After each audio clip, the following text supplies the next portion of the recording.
Classes में आपका स्वागत है। आज मैं आपको बीकॉम फर्स्ट ईयर के सब्जेक्ट बिजनेस मैनेजमेंट जो कि फर्स्ट पेपर है, इसमें स्ट्रेटजी फॉर्मुलेशन के बारे में बताऊंगी। इसके पहले हम लोगों ने कारपोरेट प्लानिंग पढ़ा था। कारपोरेट प्लानिंग में दो छोटे छोटे टॉपिक आए थे, इन्वायरमेंटल एनालिसिस, जिसके बारे में हम लोगों ने पढ़ लिया है। इस वीडियो में हम लोग देखेंगे स्ट्रेटजी फॉर्मुलेशन के बारे में। स्ट्रेटजी फॉर्मुलेशन में meaning, definitions and characteristics of strategy formulation के बारे में जानेंगे। To know about process of strategy formulation, और स्ट्रेटजी फॉर्मुलेशन की प्रक्रिया के बारे में जानेंगे।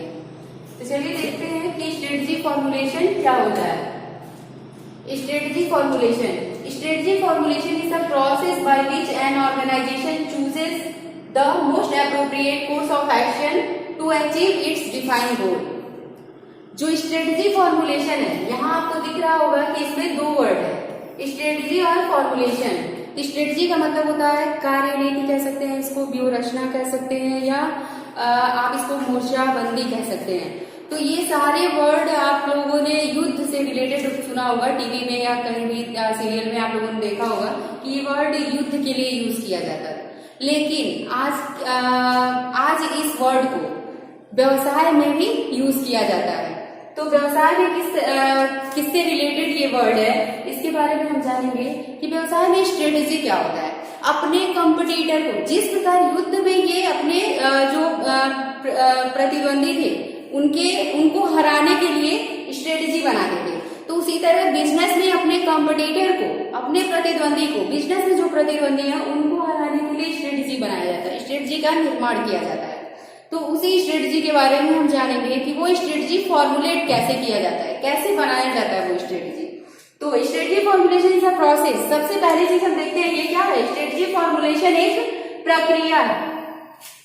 जो स्ट्रेटजी फॉर्मुलेशन है ये प्रक्रिया है by which an organization chooses the most appropriate course of action to achieve its defined गोल।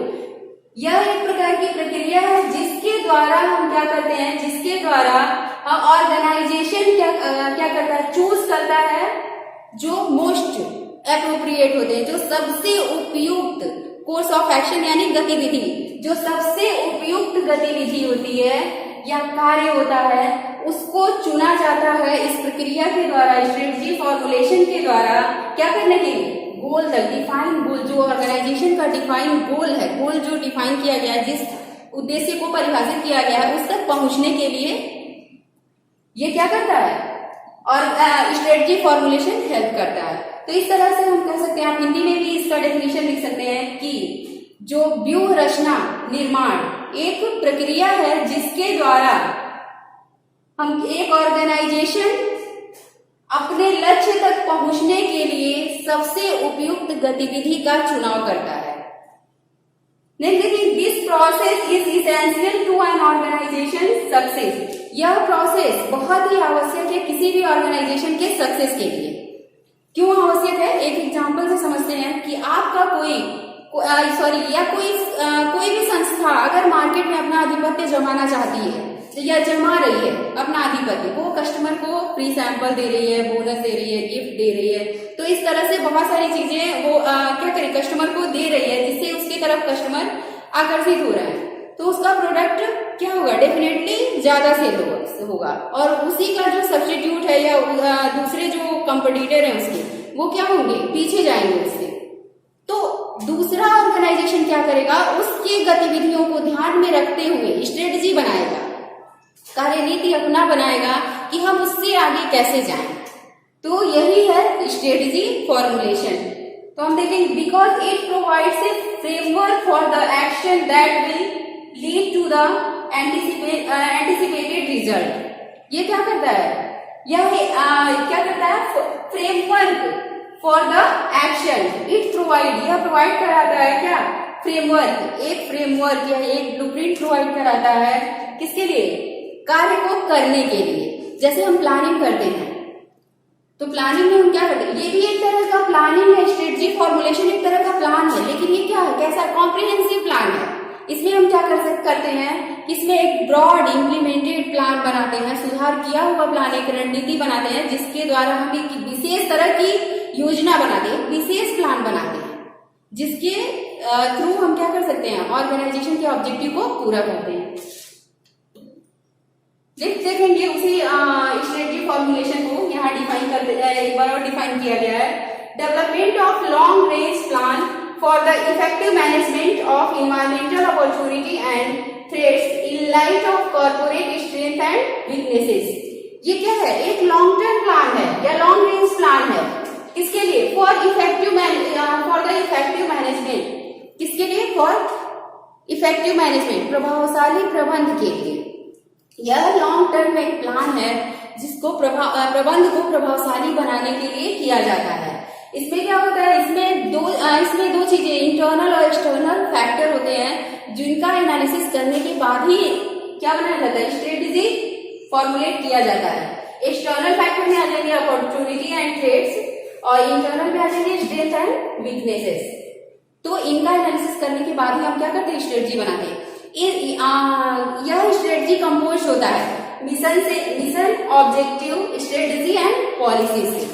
मतलब ये सारे इन्वॉल्व होते हैं, इन सभी को इन्वॉल्व करके हम क्या करते हैं, स्ट्रेटजी बनाते हैं। इन्हीं पे बेस्ड होता है स्ट्रेटजी। जब तक किसी ऑर्गेनाइजेशन का उद्देश्य नहीं डिसाइड होगा तब तक हम स्ट्रेटजी नहीं फॉर्मुलेट कर सकते। नेक्स्ट हम देखेंगे कैरेक्टरिस्टिक्स ऑफ स्ट्रेटजी फॉर्मुलेशन। वही सेम चीज है जो आपने डेफिनेशन में देखा, वही है कैरेक्टरिस्टिक्स। देखिए फॉर्मुलेशन ऑफ स्ट्रेटजी, इसमें क्या किया जाता है, स्ट्रेटजी मतलब एक व्यूह रचना या कार्यनीति का निर्माण कौन करता है, कार्यनीति का निर्माण टॉप लेवल मैनेजमेंट करता है। तो हमेशा जो लॉन्ग टर्म, क्योंकि ये लॉन्ग टर्म प्लानिंग है, तो लॉन्ग टर्म प्लानिंग कौन करता है, टॉप लेवल मैनेजमेंट करता है। और लागू कौन करता है, मिडिल लेवल और लो लेवल मैनेजमेंट इसको लागू करता है। तो इस तरह से एक है फॉर्मुलेशन ऑफ स्ट्रेटजी है। ये भी एक इसका कैरेक्टरिस्टिक्स है कि इसको टॉप लेवल मैनेजमेंट ही क्या करता है, बनाता है। हम खुद से नहीं डिसाइड कर सकते या वहां के एम्प्लॉय नहीं डिसाइड कर सकते कि हमको किसको फ्री सैंपल देना है, किसको बोनस देना है, किसको गिफ्ट देना है। ये कौन डिसाइड करेगा, टॉप लेवल मैनेजमेंट डिसाइड करेगा अपने बजट के अकॉर्डिंग। तो क्योंकि वो सारी चीजें टॉप लेवल मैनेजमेंट सभी चीजें एनालिसिस करेगा, जितने भी रिसोर्सेज हैं उनका एनालिसिस करेगा, फिर वो डिसाइड करेगा कि हमको किस तरह की स्ट्रेटेजी बनानी है। नेक्स्ट है कॉम्प्रिहेंसिव। जो ये प्लान है, ये स्ट्रेटेजी फॉर्मुलेशन है, जो स्ट्रेटेजी वो क्या है, कॉम्प्रिहेंसिव है, यानी ये ब्रॉड होता है, ब्रॉड है, एक मतलब व्यापक होता है, एकीकृत होता है। और इसको कहते हैं कोऑर्डिनेट प्लान है, एक तरह का कोऑर्डिनेट प्लान है, ब्रॉड और कोऑर्डिनेट प्लान है। नेक्स्ट है हमारा फ्लेक्सिबल नेचर। जो स्ट्रेटजी फॉर्मुलेशन होता है वो फ्लेक्सिबल होता है, आवश्यकता के अनुसार इसमें चेंजेस हम कर सकते हैं, समय के अनुसार हम चेंजेस कर सकते हैं, परिस्थितियों के अकॉर्डिंग हम चेंजेस इसमें कर सकते हैं। अगर हम नहीं करते, अगर फ्लेक्सिबल नेचर का नहीं है तो वो स्ट्रेटजी नहीं है। नेक्स्ट है इन स्पेसिफिक एडवर्स सर्कमस्टेंसेस, मतलब विशिष्ट परिस्थितियों में ये क्या करता है, विशिष्ट प्रतिकूल परिस्थितियों में ये क्या करता है, हेल्प करता है, सहायता करता है। जब भी किसी भी ऑर्गेनाइजेशन की प्रतिकूल परिस्थितियां, जैसे उसके कंपटीटर आगे जा रहे हैं, अब किसी अब कैसे भी कोई भी स्ट्रेटेजी अपनाकर वो जा रहे हैं आगे, तो ये क्या कर रहा है, ये प्रतिकूल कंडीशन है, दूसरी संस्था के लिए ये क्या है, प्रतिकूल कंडीशन है, प्रतिकूल परिस्थिति है। तो एडवर्स कंडीशन में क्या करेगा, ये स्ट्रेटेजी फॉर्मुलेशन ही है जो क्या करेगा, इस संस्था को हेल्प करेगा उससे आगे ले जाने में या उसके कंपटीटर को हराने में। नेक्स्ट हम देखेंगे emphasis on utilization of human and physical resources. ये क्या करता है, एक गाइडलाइन प्रोवाइड करता है किसके लिए, ह्यूमन रिसोर्सेज और फिजिकल रिसोर्सेज का उपयुक्त प्रयोग कहाँ किया जाए, उचित प्रयोग कहाँ किया जाए, कैसे किया जाए, ये बताता है स्ट्रेटजी फॉर्मुलेशन। नेक्स्ट है हमारा प्रॉपर इम्प्लीमेंटेशन।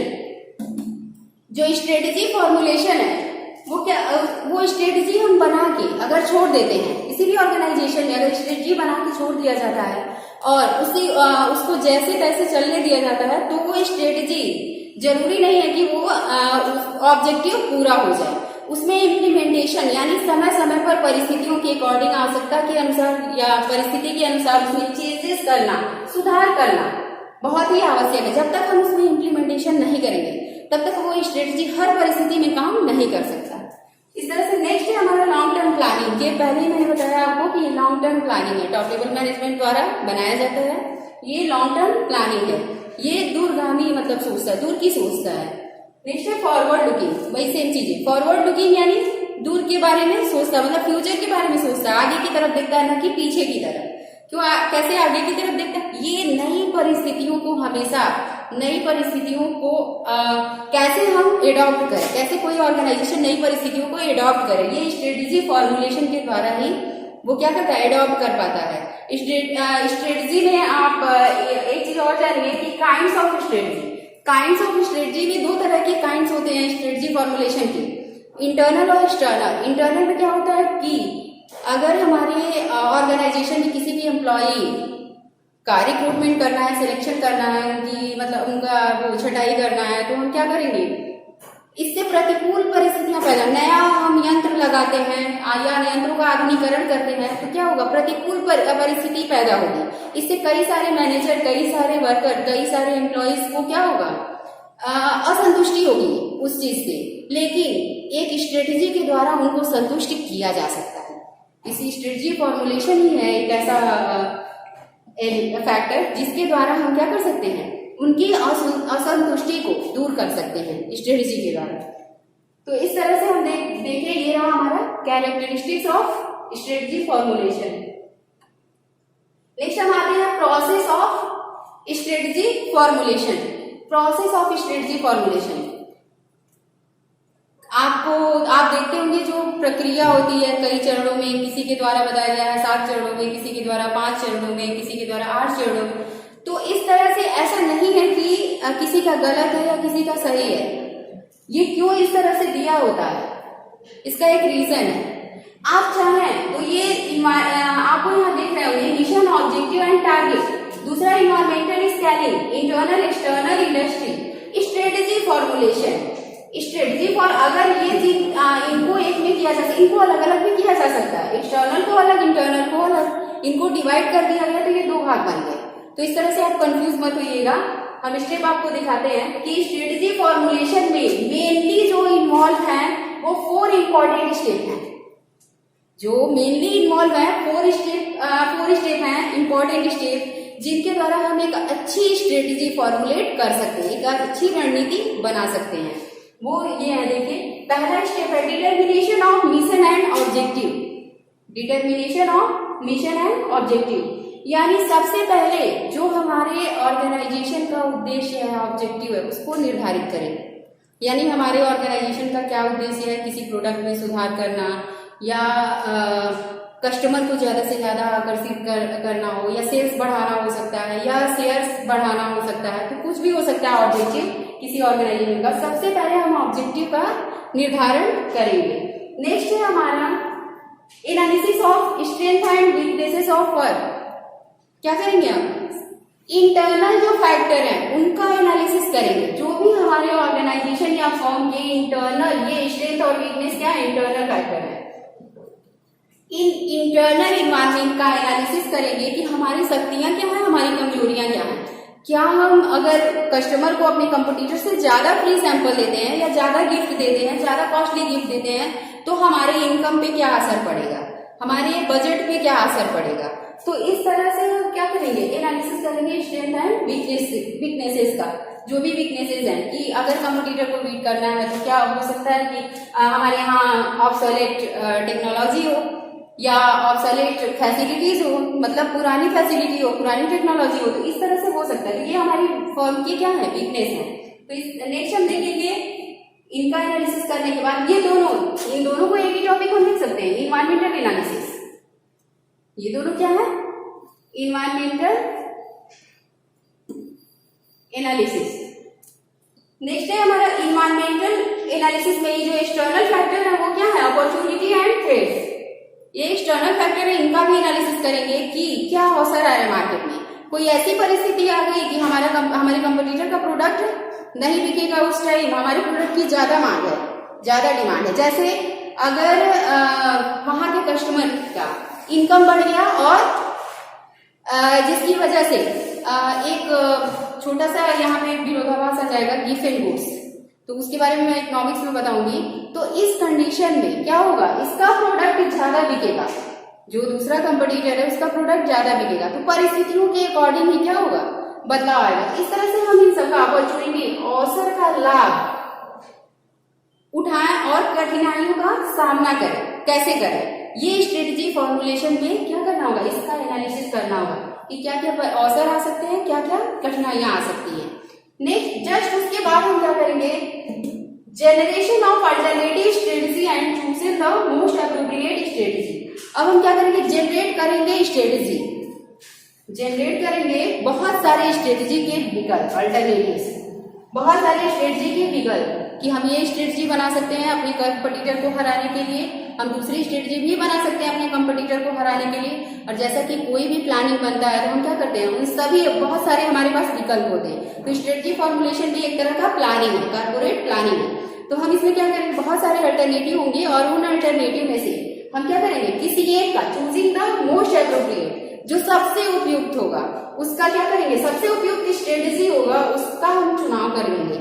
यही है हमारा प्रोसेस ऑफ स्ट्रेटजी फॉर्मुलेशन। इसमें 4 स्टेप है मेन। नेक्स्ट हम देखते हैं इससे क्वेश्चन क्या एराइज होते हैं। देखिए, what is mean by strategy, strategy से आप क्या समझते हैं। तो आप पूरी क्लास आप पढ़े हैं स्ट्रेटजी के बारे में, डिस्क्राइब इट्स कैरेक्टरिस्टिक्स। नेक्स्ट है describe the step taken in the formulation of strategy. Step आप 4 स्टेप लिख सकते हैं, उसी को आप 5 स्टेप बना सकते हैं। नेक्स्ट देखिए, right short note on strategy formulation. अगर शॉर्ट नोट पूछता है तो आप डेफिनेशन और कैरेक्टरिस्टिक्स को डिफाइन कर सकते हैं इस क्वेश्चन के आंसर के लिए। नेक्स्ट हम अगले क्लास में नेक्स्ट चैप्टर के बारे में पढ़ेंगे। तब तक के लिए थैंक यू।